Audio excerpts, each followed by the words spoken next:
guérie, je pourrais contempler la face de mon Dieu.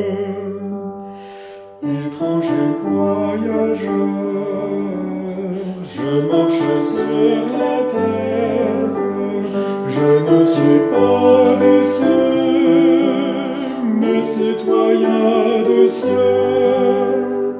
Je marche en ces lieux, méprisés, solitaires,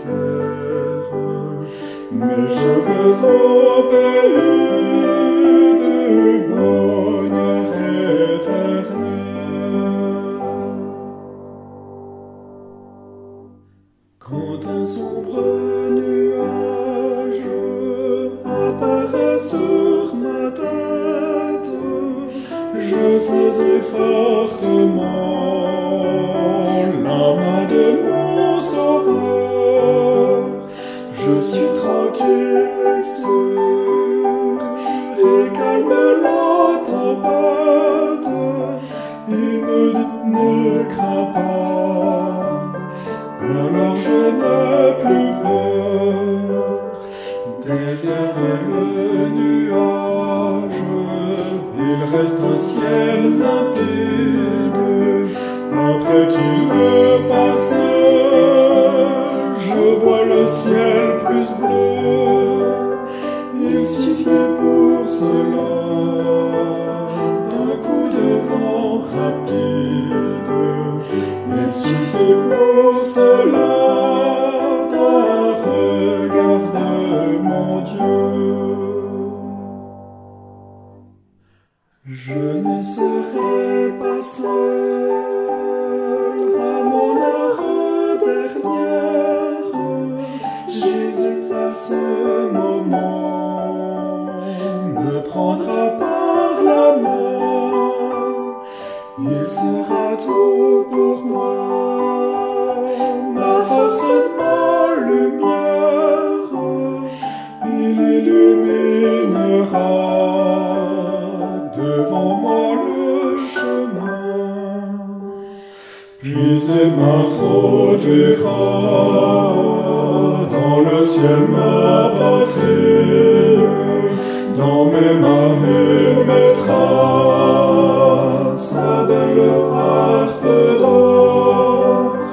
Alors j'entendrai ce chant plein d'harmonie. Honneur, louange et gloire au vainqueur de la mort.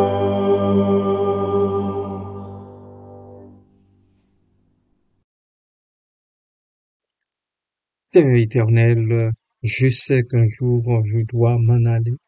Nous le savons tous parce que ici-bas n'est pas notre patrie. Notre patrie est plutôt là-haut dans les cieux où nous attend notre Sauveur glorieux. Merci, Seigneur, pour cette assurance que tu donnes aux élus, que tu donnes à ton peuple, que tu donnes à ceux et celles qui croient en toi, en la puissance de la résurrection de notre Seigneur et Sauveur Jésus-Christ, qui croient en lui comme Sauveur du monde. Merci, Père, béni soit ton nom à jamais. Amen. Bien-aimés du Seigneur et amis, je vous souhaite le bonjour dans la paix la plus parfaite de notre Seigneur et Sauveur Jésus-Christ. La maxime « un prophète n'est méprisé que dans sa patrie » est devenue célèbre parce que elle a été prononcée par Jésus lui-même dans la Bible. Plus précisément, elle se trouve dans l'Évangile selon Marc au chapitre 6, verset 4. Cette maxime est utilisée pour exprimer le sentiment courant selon lequel une personne est souvent moins appréciée ou valorisée dans son propre pays, parmi ses proches et dans son foyer que dans des endroits étrangers ou auprès des personnes moins familières. L'idée principale derrière cette maxime est que la familiarité peut engendrer le mépris. Lorsqu'une personne est bien connue dans son propre pays, parmi ses compatriotes et sa famille, il est possible que sa réputation, sa renommée ou ses idées ne soient pas aussi bien reçues ou respectées. Cela peut être dû à divers facteurs psychologiques et sociaux. Tout d'abord, les personnes, tout d'abord, disons-nous, les personnes qui connaissent bien quelqu'un ont souvent des attentes préconçues à son égard. Les gens peuvent le voir comme quelqu'un qui n'a changé, qui n'a pas changé ou qui est resté dans son ancien rôle. Et ils peuvent avoir du mal à accepter une évolution ou une transformation personnelle. Les stéréotypes et les préjugés peuvent également entrer en jeu, car les proches et les compatriotes peuvent associer la personne à des souvenirs d'enfance ou à des expériences passées, ce qui peut les empêcher de la voir sous un jour nouveau ou de reconnaître ses accomplissements.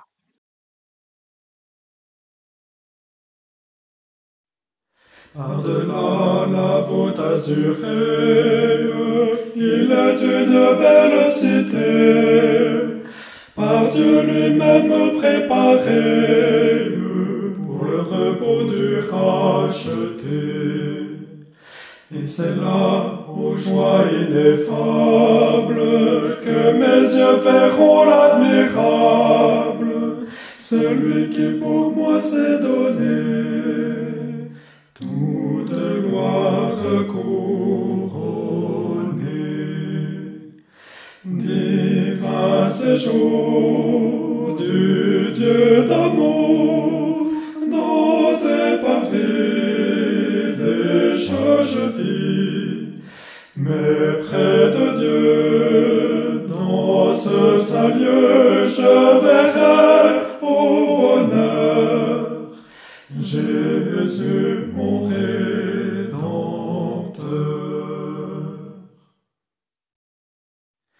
Oui, dans cette belle patrie, tout sera peine félicité. Je verrai, ô grâce infinie, Dieu dans sa gloire et sa beauté. La pluie de larmes, fini les combats, les alarmes, le péché, la mort ne sont plus dans le pays des élus. Divin séjour du Dieu d'amour, dans tes pavés déjà je vis, mais de ces lieux si glorieux, je verrai ta beauté durant l'éternité.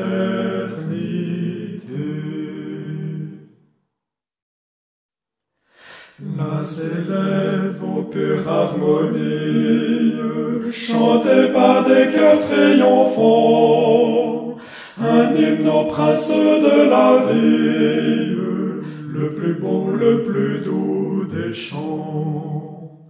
À ce cœur des élus, des anges, heureux je nierai mes louanges, pour célébrer dans ce beau ciel le doux nom d'Emmanuel. Divin séjour du Dieu d'amour, dans tes pavés tous réunis, nous te louerons, nous chanterons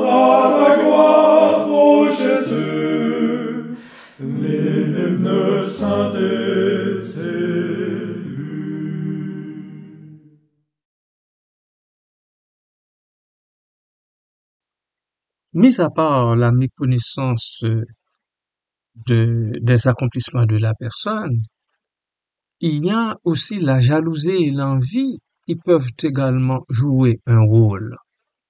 Lorsqu'une personne réussit ou atteint un certain niveau de renommée ou de succès, cela peut susciter des sentiments d'insécurité chez ceux qui l'entourent. Ils peuvent se sentir menacés par sa réussite et réagir avec mépris ou dénigrement pour tenter de la rabaisser. Enfin, il y a aussi la question de la proximité émotionnelle et de la dynamique familiale. Les membres de la famille peuvent parfois avoir du mal à accepter les changements et les différences chez l'un des leurs. Les tentations familiales préexistantes peuvent également contribuer au mépris ou à l'indifférence envers la personne considérée comme un prophète ou une figure d'autorité. Il convient donc de noter que cette maxime, un prophète est méprisé que dans sa propre patrie, n'est pas une règle absolue et qu'il existe de nombreux exemples de prophètes ou de personnes influentes qui ont été respectés, vénérés dans leur patrie et parmi leurs proches. Cependant, la maxime souligne un phénomène courant dans lequel la familiarité peut nuire à la reconnaissance ou à l'appréciation d'une personne et de ses réalisations. Ceci étant dit, il ne faut tellement pas s'en faire quant à nous les croyants, puisque nous savons avant tout que notre cité à nous n'est pas de ce monde, il est plutôt là-haut dans les cieux où nous attend notre Seigneur et Sauveur glorieux. Soyez bénis, bien-aimés de Dieu.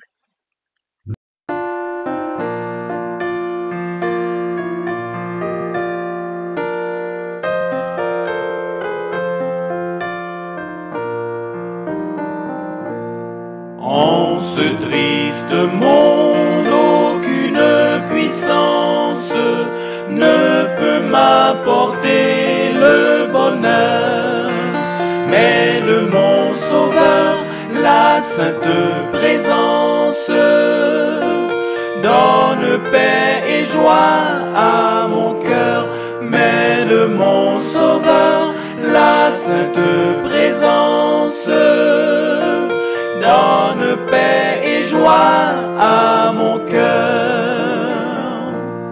Dans les jours mauvais, quand gronde l'orage, j'implore le secours divin.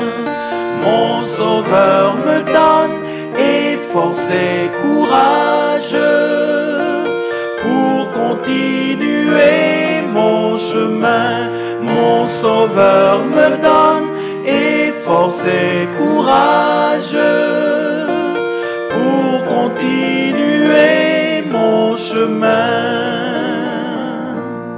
Lorsque dans la nuit nul rayon n'éclaire le chemin où je dois marcher, dans l'ombre soudain jaillit la lumière et sa voix vient me rassurer.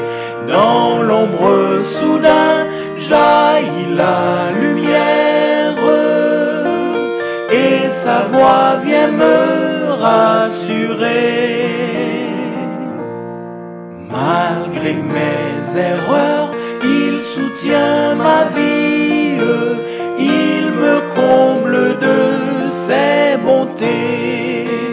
Je serai bientôt au ciel ma patrie, au séjour de ses rachetés.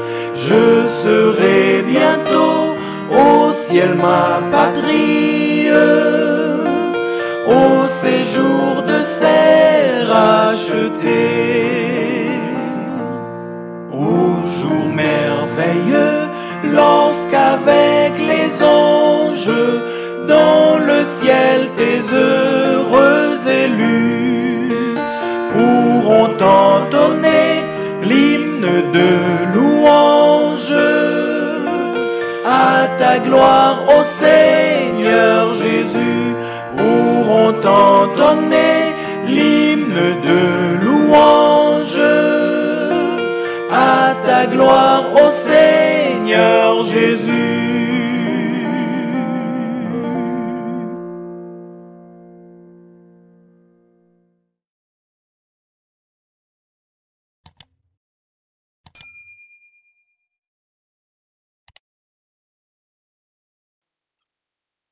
Ode à l'étranger inconnu, l'exil du visionnaire.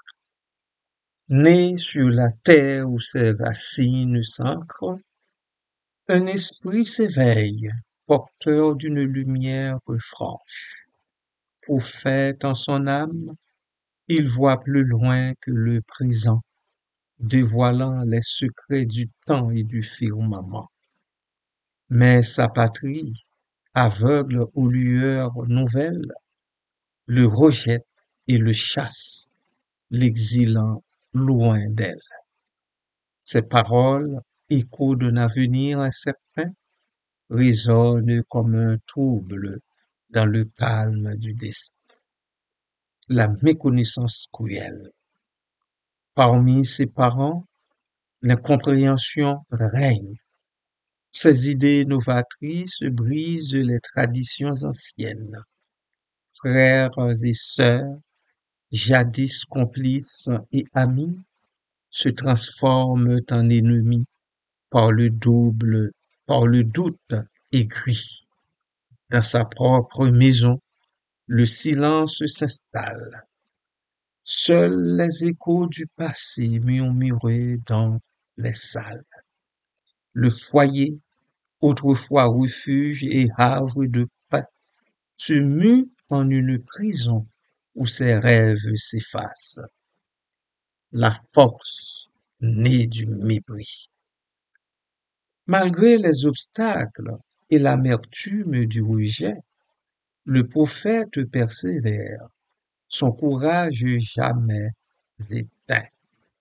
Exilé, il trouve en lui la force de s'élever, et sa voix s'amplifie, portée par le vent du désert.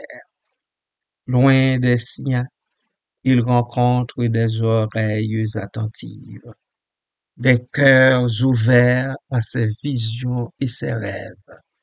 L'étranger méprisé devient un guide éclairé, et sa lumière éclaire les âmes assoiffées de vérité. La revanche du destin. Un jour, peut-être, la patrie reconnaîtra son erreur et rejettera amèrement son aveugle fureur.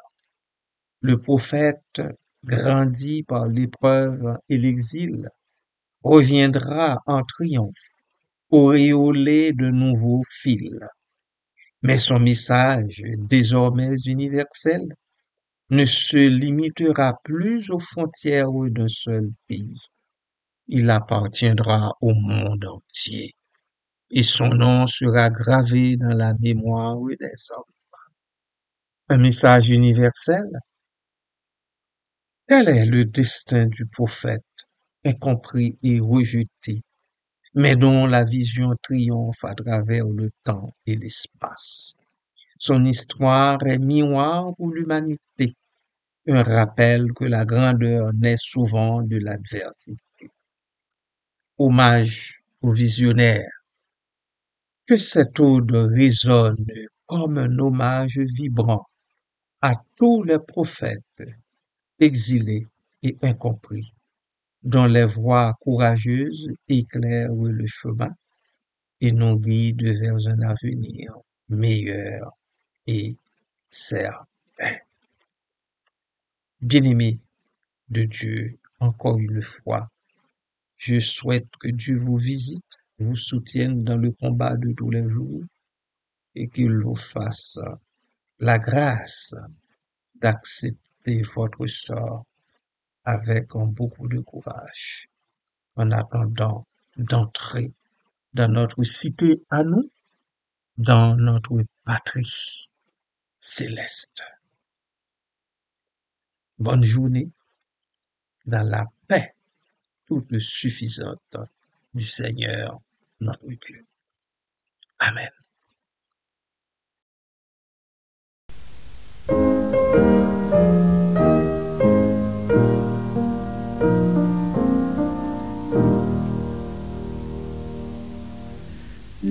L'Éternel te bénisse, l'Éternel te bénisse et te garde, fasse lever la lumière de sa face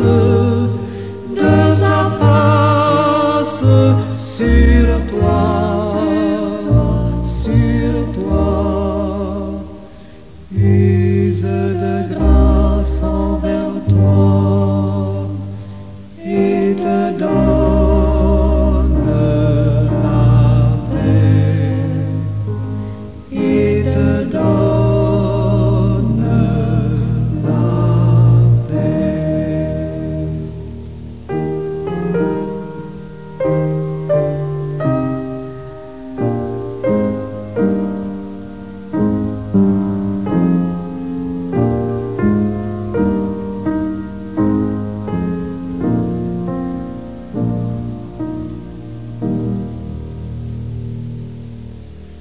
L'Éternel